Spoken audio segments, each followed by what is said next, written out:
2022년 12월 4일 주일 예배 참여하신 여러분을 축복합니다. 그동안 신약 마태복음부터 매주 한 권씩 살펴보고 있는데요. 오늘의 말씀은 야고보서입니다. 오늘 함께 읽을 본문의 말씀은 야고보서 1장 26절로 27절 말씀입니다. 다 찾으신 줄 알고 제가 받들어 봉독하겠습니다. 야고보서 1장 26절로 27절 말씀입니다. 누구든지 스스로 경건하다 생각하며 자기 혀를 재갈 물리지 아니하고 자기 마음을 속이면 이 사람의 경건은 헛것이라. 하나님 아버지 앞에서 정결하고 더러움이 없는 경건은 곧 고아와 과부를 그 환난 중에 돌보고 또 자기를 지켜 세속에 물들지 아니하는 그것이니라. 아멘. 공동서신의 하나인 본서신 야고보서는 기독교 교리를 집대성한 바울 서신들과는 달리 믿음으로 구원을 얻는 이신득의, 한자어로 이신득의 사상에 기초하여 구원받은 자의 행위, 곧 믿음의 실천적 측면을 강조한 서신이라고 볼 수 있습니다. 그래서 일면으로 산상수훈의 교훈이 자주 소개되고 있고요. 일면으로 구약 성경 중 지혜 문학의 대표적인 잠언의 여러 교훈들이 자주 등장하고 있죠. 또 믿음이 있다 하면서도 행함이 없는 자들을 향한 준엄한 경고와 질책도 자주 눈에 띕니다. 이런 점에서 본 서신 야고보서는 로마서의 핵심인 믿음의 본질을 행위라는 또 다른 측면을 강조한 책이라 할 수 있겠습니다. 본 서신의 저자는 야고보죠. 이는 본 서신 야고보서 1장 1절에서 입증되고 있습니다. 그런데 성경에는 야고보란 이름을 가진 자가 몇 명 언급되어 있죠. 마태복음 4장 21절 말씀에 세베드의 아들 야고보, 마가복음 6장 3절에 예수님의 형제 야고보, 마태복음 10장 3절에 알페오의 아들 야고보, 누가복음 6장 16절에 유다의 아버지 야고보, 이렇게 주요 인물로 4명이 등장하게 되는데요. 이 4명 가운데 마지막 두 사람인 알페오 아들 야고보와 유다의 아버지 야고보는 이 이름 이외에 성경에서 특이할 만한 사항이 기록되어 있지 않습니다. 다만 앞에 열거한 두 야고보 가운데 하나가 본 서신의 저자라 할 수 있겠는데요. 세베드의 아들 야고보는 사도 요한의 형제이며 예수님의 12제자 가운데 한 사람인데요. 그는 헤롯 아그리파 1세에 의해 일찍 순교당하면서 본 서신의 저자를 할 수 없는 상황이 생겼죠. 따라서 만약 그가 본 서신을 기록했다면 바울 서신보다 후대의 작품으로 보이는 본 서신 야고보서의 여러 정황과는 맞지 않다고 할 수 있죠. 여하간 이렇게 본다면 결국 본 서신은 예수님의 동생인 야고보가 기록한 것으로 생각할 수 있겠죠. 실제로도 예수님의 동생 야고보는 초대 예루살렘 교회에서 수장을 지냈으며 본 서신을 기록할 만한 신앙이나 지식이 충분했을 것으로 보여집니다. 본 서신이 기록될 당시에는 큰 환란이나 대박해가 있었던 것으로 보여지는데요. 그때는 아마 네로 시대였을 것으로 추정합니다. 또 믿음으로 의롭게 된다는 로마서의 중심 사상을 오해하고 행함이 없는 삶을 사는 자들에게 믿음의 행위를 강조하기 위해 기록되었음을 감안한다면 틀림없이 바울이 로마서를 기록한 이후, 다시 말해서 AD 57년 이후의 시기였을 것으로 유추해 볼 수 있죠. 그리고 무엇보다 예수님의 동생 야고보가 AD 62년 대제사장 이나노스에게 순교당했다고 역사학자 요세푸스가 이야기하고 있는데요. 본 서신의 기록 연대를 추정해 볼 때 57년과 62년 사이, 그때 기록되지 않았나 생각해 봅니다. 그렇게 크게 중요한 건 아니지만요. 야고보는 아마 예수님의 승천 이후 예루살렘 교회의 수장으로 지내면서 줄곧 예루살렘에 머물다가 그곳에서 순교당한 것이 아닌가 생각해 봅니다. 이렇게 본다면 본 서신 야고보서는 AD 60년에서 62년 예루살렘에서 기록되었을 것으로 생각해 보는 것이 조금 더 타당하겠죠. 하여튼 별로 중요한 것은 아니지만 야고보 당시 예루살렘 교회는 많은 박해 가운데 있었을 것입니다. 유대인 기독교인들이 동족들로부터 많은 위협을 받고 있었는데요. 유대인에게 있어서 타종교, 특히 기독교로 개종한다는 것은 당시 생명을 걸고 신앙을 지켜야 했던 것입니다. 그래서 박해를 피해서 이방 땅으로 뿔뿔이 흩어지는 성도들도 많았죠. 그러나 이방 지역이라 해도 예외는 아니었을 겁니다. 이방 땅은 항시 로마 황제 숭배가 성행하는 곳으로 늘 배교의 위험이 도사리고 있었죠. 게다가 믿음으로 의롭게 된다는 바울의 이신칭의 사상은 자칫 오해를 불러일으켜서 믿음만 강조될 뿐 믿음에 걸맞는 삶은 외면당하기가 십상이었죠. 이런 상황에서 야고보는 본 서신을 통해 믿음으로 의롭다함을 받고 구원의 은총을 입은 자들이 이 땅에서 어떻게 살아가야 할지를 가르치고자 했을 것입니다. 구원은 믿음으로 받지만 그 믿음은 행위로 나타난다는 사실을 알리고자 했던 거죠. 믿음과 행위의 상관관계를 보여주는 본 서신 야고보서는 행함 없는 거짓 믿음이 범람하는 이 세대의 성도들에게 다시 한번 자신의 믿음을 점검해보는 훌륭한 시금석이 될 것이라 생각해 봅니다. 오늘 본문의 말씀을 다시 한번 읽어보려고 하는데요. 원문으로 한번 살펴보면 누가 스스로 경건하다고 생각하면서도 혀를 다스리지 않고 자기 마음을 속이면 이 사람의 신앙은 헛된 것입니다. 하나님 아버지께서 보시기에 깨끗하고 흠이 없는 경건은 고난을 겪고 있는 고아들과 과부들을 돌보아주며 자기를 지켜서 세속에 물들지 않게 하는 것입니다. 아멘. 오늘 본문에서 야고보는 경건과 행위의 관계를 강조하고 있죠. 사람이 스스로 경건하고 믿음이 있다고 하면서도 자기 혀를 통제하지 않아서 조심스러운 말을 하지 않고 선한 말, 덕스러운 말을 하지 않는다면 그는 자신을 속이는 것이며 그의 경건은 헛것이라고 이야기하고 있습니다. 그가 참으로 경건하고 믿음이 있는 사람이라면 그는 자신의 말부터 고쳐야 한다는 거죠. 이건 쉽지 않겠죠. 그는 서로 사랑함에 어긋나지 않는 선한 말과 덕스러운 말, 그리고 진실한 말을 해야 할 것입니다. 안 된다고 포기하지 말고 몸부림 쳐보라는 거죠. 야고보는 참 경건이 어떤 행위로 나타나야 하는지에 대해 구체적으로 두 가지를 언급하고 있죠. 하나는 고아와 과부에 대해 사랑으로 관심을 가지고 그들이 환난을 당할 때 돌아보는 구제와 봉사의 일이며 또 다른 하나는 자기를 지켜 세속에 물들지 않는 것이라고 표현하고 있습니다. 사람이 예수 그리스도를 믿는다고 하면서 불쌍한 교우나 이웃을 돌아볼 줄 모른다면 또 사람이 예수 그리스도를 믿는다고 하면서 세상에 불경건하고 죄악되며 음란한 유행과 풍조를 배격하지 못하고 따르고 있다면 그 사람의 경건과 믿음은 도대체 무엇으로 보여줄 수 있겠습니까? 그것은 참된 경건과 참된 믿음이 아닌 거죠. 참된 경건은 선행과 거룩함으로 나타납니다.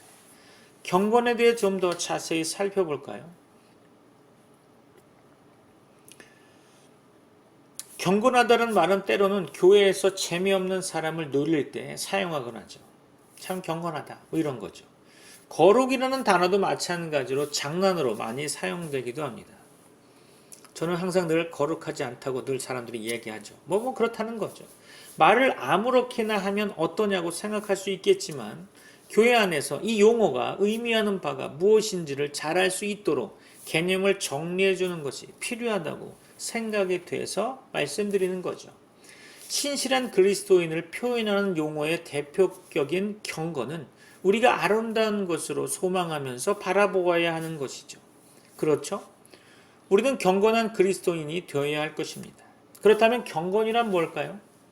여기서는 장로교 창시자 칼빈이 말하는 경건에 대해서 잠시 알아보려고 하는데요. 비록 수백 년이 지났지만 우리는 이 경건한 교회의 스승으로부터 배울 것들이 많이 있다고 봅니다. 경건이란 무엇일까요? 칼빈은 경건에 대해서 이렇게 정의했습니다. 경건은 하나님에 대한 경외와 하나님에 대한 사랑이 결합된 것을 말하는데 이 사랑은 그의 은혜를 깨달아 알므로써 오는 것이다. 뭔 소리죠? 이해되십니까? 어렵죠. 칼빈에게 있어서 경건은 단순히 신자가 도달하는 어떤 종류의 경지를 의미하는 것이 아니라는 거죠. 경건은 신자가 하나님과 어떤 관계가 있는지를 드러내는 표현이라는 것입니다. 그렇죠? 관계이기 때문에 경건에는 하나님으로부터 받는 부분과 우리가 하나님께 올려드리는 부분이 있다는 거죠. 이해될까요? 쉽죠?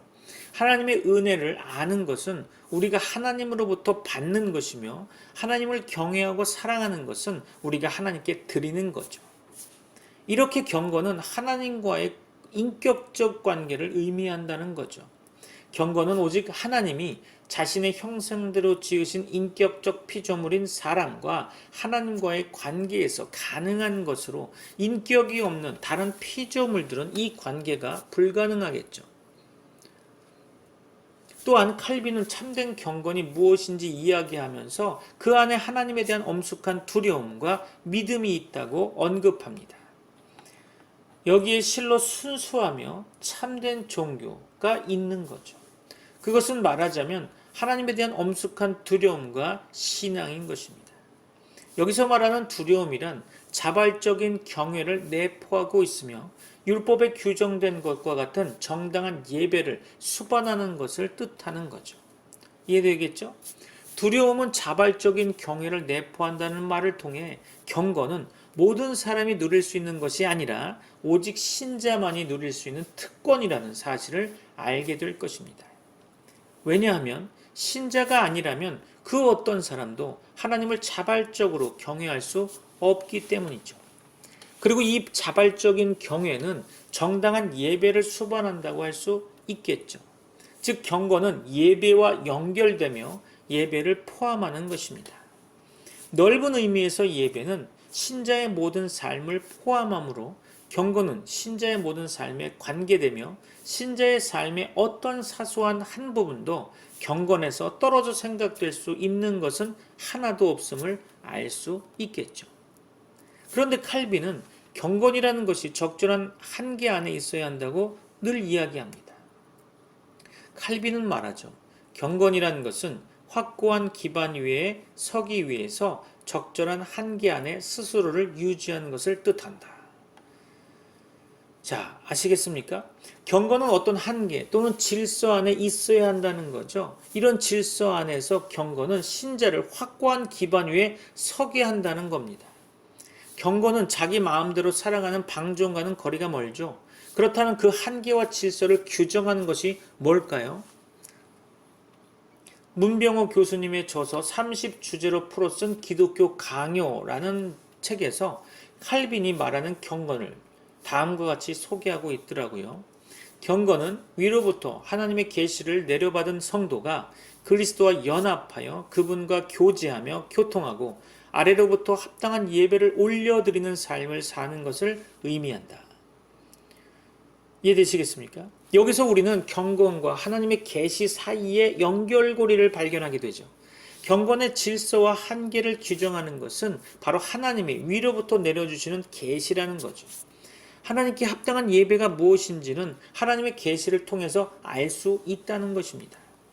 하나님을 아는 지식은 경건에 필수적이죠. 참고로 칼빈이 프란시스 1세기에 보내는 칼빈의 헌사를 인용한 부분을 보면 하나님이 내려주신 계시를 통해 주어진 질서와 한계 속에서 신자는 경건의 비밀을 누리며 확고한 신앙의 기반 위에 서게 됩니다. 또 이 경건에는 성도가 그리스도와 연합하여 그분과 교제하고 교통하는 것이 포함됩니다. 하나님을 아는 것 그리고 그분께 합당한 예배를 드리는 것이 바로 교제의 모습입니다. 그러기에 경건은 지루한 것이 아니라 놀라운 축복입니다. 독생하신 성자 하나님이신 예수 그리스도와 연합하여 영원 무한하신 삼위 하나님과 누리는 교제 속에서 드러나는 것이 바로 경건이기 때문입니다. 그렇죠. 그러므로 경건은 하나님으로부터 계시를 내려받는 것, 그리고 그리스도와 연합하여 그분과 교제하고 교통하는 것, 그리고 자발적인 경외가 포함된 엄숙한 두려움과 믿음으로 하나님께 합당한 예배를 드리는 것이라 할 수 있겠죠. 이해되시겠죠? 이것은 오직 인격적 피조물인 사람, 그 중에서도 택함받은 신자만이 누릴 수 있는 것입니다. 그리고 이 경건은 하나님의 계시로 말미암아 질서와 한계를 부여받게 되는 거죠. 그렇다면 경건은 왜 중요할까요? 칼빈은 기독교 강요라는 저서에 기록한 프랑스 왕 프란시스 1세에게 드리는 헌사에서 이렇게 말하고 있습니다. 나의 의도는 다만 몇 가지 기초적인 원리를 기술하여 종교에 열심 있는 사람들이 참된 경건의 생활을 이루도록 하려는 것이었습니다. 그렇죠. 칼빈이 기독교 강요를 기록한 목적은 참된 경건의 생활을 이루게 하려는 것이었죠.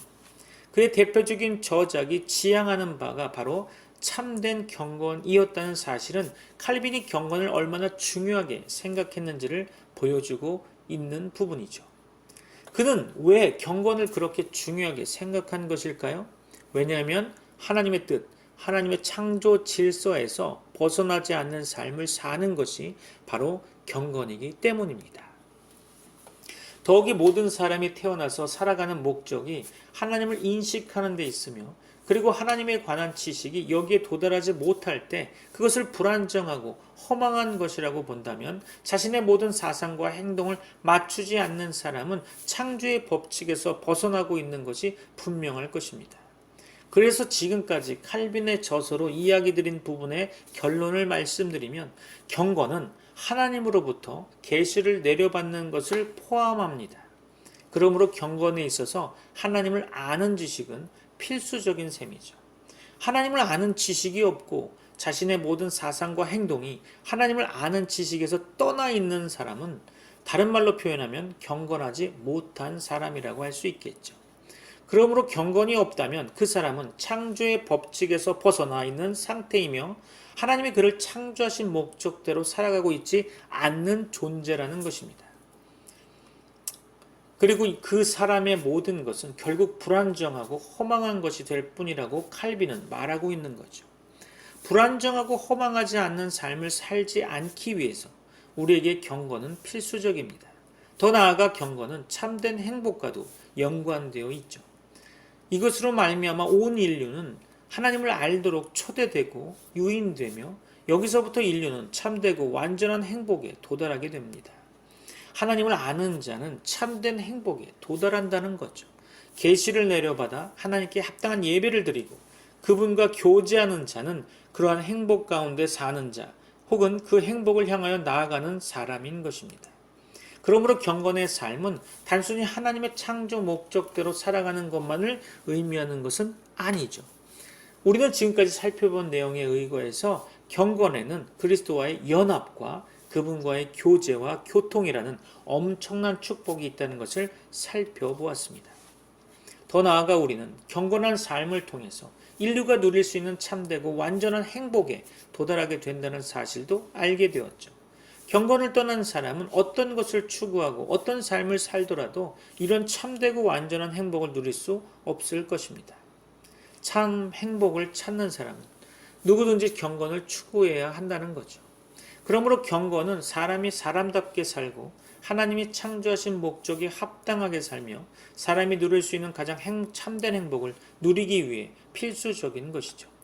경건하지 않은 자, 그리고 하나님을 떠났기에 경건의 소망이 무엇인지조차 모르는 사람의 삶은 언뜻 보기에는 화려해 보일지 모르나 사실 매우 비참한 상태에 빠진 것이라 할 수 있겠습니다. 여러분은 경건이 아름답다고 생각하십니까? 또한 경건을 추구하고 싶은 것으로 여겨지십니까? 오늘날처럼 멋진 외모를 소망하고 모두가 그것에 관심을 쏟는 때가 또 있을까 싶습니다. 분명 우리는 외모에 관심을 쏟는 이상으로 경건에 관심을 기울이고 소망해야 할 것입니다. 디모데전서 4장 8절에 근거해서 육체의 연단은 약간의 유익이 있으나 경건은 범사에 유익하다는 것을 기억하시기 바랍니다. 말씀을 마무리하려고 하는데요. 야고보서 1장에서는 몇 가지 중요한 이야기를 다루고 있죠. 첫째로 죄를 회개하고 복음을 믿는 것이 성도에게는 기본이라는 사실입니다. 야고보서 1장 21절 말씀을 보면 그러므로 모든 더러운 것과 넘치는 악을 내버리고 너의 영혼을 능히 구원할 바 마음에 심어진 말씀을 온유함으로 받으라. 아멘. 우리는 특히 예수 그리스도의 복음을 온유함으로 받고 우리를 온전히 자유케 하는 그 복음 안에 거해야 할 것입니다. 둘째로 우리는 주 예수 그리스도의 복음을 듣고 그가 주신 새 계명을 행하는 자가 되어야 할 것입니다. 주께서 주신 계명을 듣고 행치 않는 자의 경건은 헛것이라고 본서는 이야기하고 있죠. 그러나 성경 말씀을 듣고 행하는 자는 복이 있습니다. 여러분에게 이러한 복이 충만하시기를 축복합니다. 셋째로, 우리는 무슨 말이든지 듣기는 속히 하는 것이 좋지만 말하기는 더디해야 하고 성내는 것은 더더욱 더디해야 할 것입니다. 말은 실수하기 쉽고 사람의 성내는 것은 하나님의 의를 이루지 못하기 때문이죠. 마지막 넷째로, 우리는 고아와 과부를 그 환난 중에 돌아보는 선행에 힘쓰고 자신을 지켜 이 세상의 죄악된 풍조와 유행에 물들지 말아야 할 것입니다. 이 세상은 돈을 사랑하고 음란하죠. 우리는 그런 악에 물들지 말아야 할 것입니다. 그러한 유혹에서 능히 승리하신 예수 그리스도를 바라보며 늘 승리가 있기를 소망합니다. 여러분에게 하나님의 은혜와 복이 가득 넘치기를 축원합니다. 기도하겠습니다. 이제는 우리 주 예수 그리스도의 은혜와 하나님의 사랑과 성령님의 교통하심이 야고보서의 말씀을 따라 믿음에 맞는 행위와 경건한 삶을 살고자 몸부림치는 주의 백성들에게 이제부터 영원까지 함께 있을지어다. 아멘.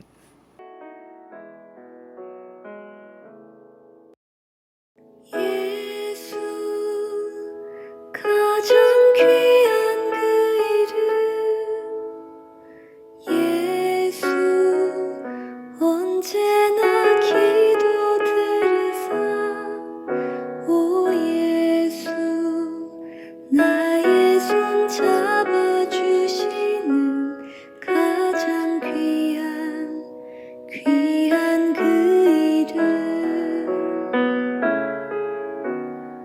예수 찬양하기 원하네 예수 처음과 나중 되시는 오 예수 날 위해 고통당하신 가장 귀한 그 이름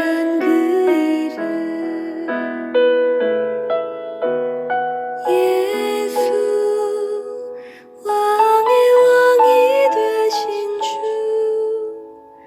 예수 당신의 끝없는 사랑 오 예수 목소리 높여 찬양